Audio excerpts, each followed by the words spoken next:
Hello, everybody. I'm Corky Alexander, and I've been doing these videos for a few days, and I thought I would take time to do some introduction and then introductory matters about the guitar. Kind of let you guys know where I've been and where I'm going. Um, I was born in Atlanta, Georgia, and my family moved to North Carolina when I was in the first grade. And in North Carolina, the Greensboro, North Carolina, met a friend named Alan Steele.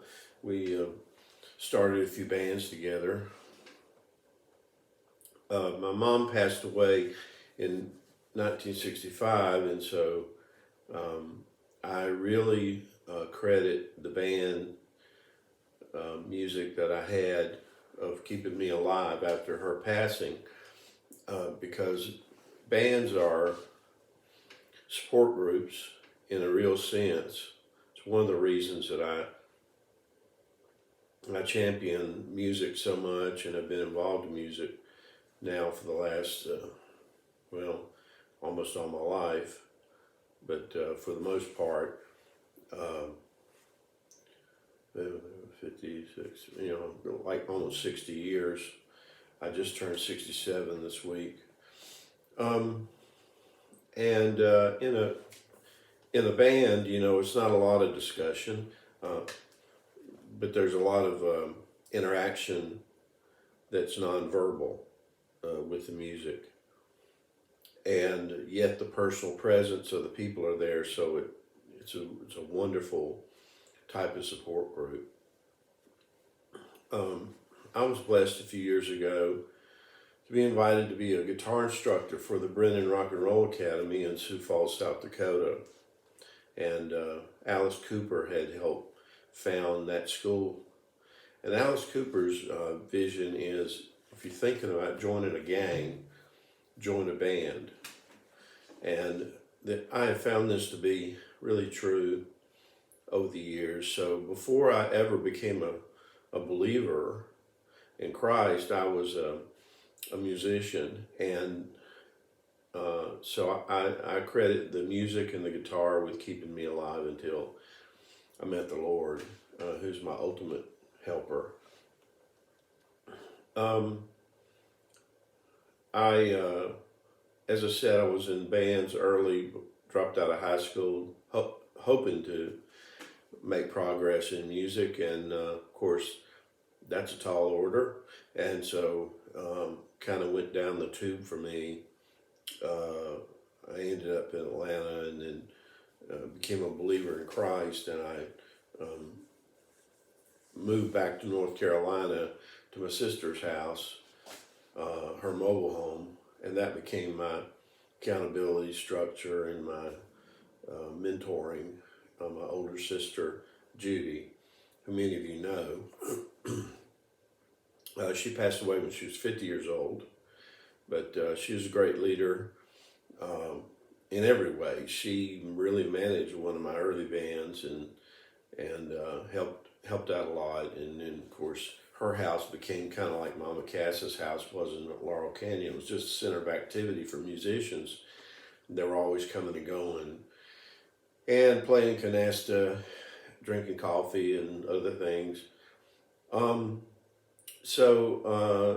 at any rate, I became a minister in 1976, and the Jesus movement was going strong, and in the early 70s, and so I came in contact with Christian rock music and found my way there while I was um, um, getting myself to be part of the church. And so, anyway, I became a pastor, pastor of churches from 79 till 2006, at which time I was invited to go to Cleveland, Tennessee, to then Bradley Cleveland Services, now Life Bridges, and I founded a music program for adults with developmental disabilities. And I didn't become a licensed music therapist of any type, but did provide music services, and I knew what music therapy was, and I followed after it and gleaned a lot of help for my activities from the music therapy world. I left there in 2014 and moved out west, and for 5 years I lived among the Lakota Indians, and I lived in Oklahoma, taught at American Indian College, and I did music on the Indian reservations, as well as conducting rodeo camps, bull riding camps for young Indian boys and girls, believe it or not, and did 7 of those camps. So from 2014 till now, really, I did the most traveling and playing music that I had done in my entire life. While I was serving the church the best years of my life, I did some music, recorded a couple albums with the band I had, and my wife and I would do music at different places. But by the time 2014 came around, I was accumulating a number of solo albums that I'd record at home. Now I've got 10 albums that are completed, along with the 2 albums that I did with my band in Atlanta. And so, but during the 2014 till now, I did quite a bit of traveling through, Chicago and South Dakota, Wyoming, New Mexico, Colorado, Arizona, Oklahoma, Arkansas, Kansas, and these places. And in South Dakota, I was regularly on Friday night. I was a solo artist at a restaurant for a year, the whole year, Fridays, and I was there on Saturday too, as a solo kind of acoustic artist, sometimes electric. But anyway, that's where I am now. So now I'm living in Hamilton, Alabama. Kim and I are here. My daughter Emma and her husband Matt and the 4 boys, my grandboys here in town, my Alabama grandboys, are in the same town with us. And so we're having a ball at that. And we're all getting ready to see Godzilla versus Kong real soon.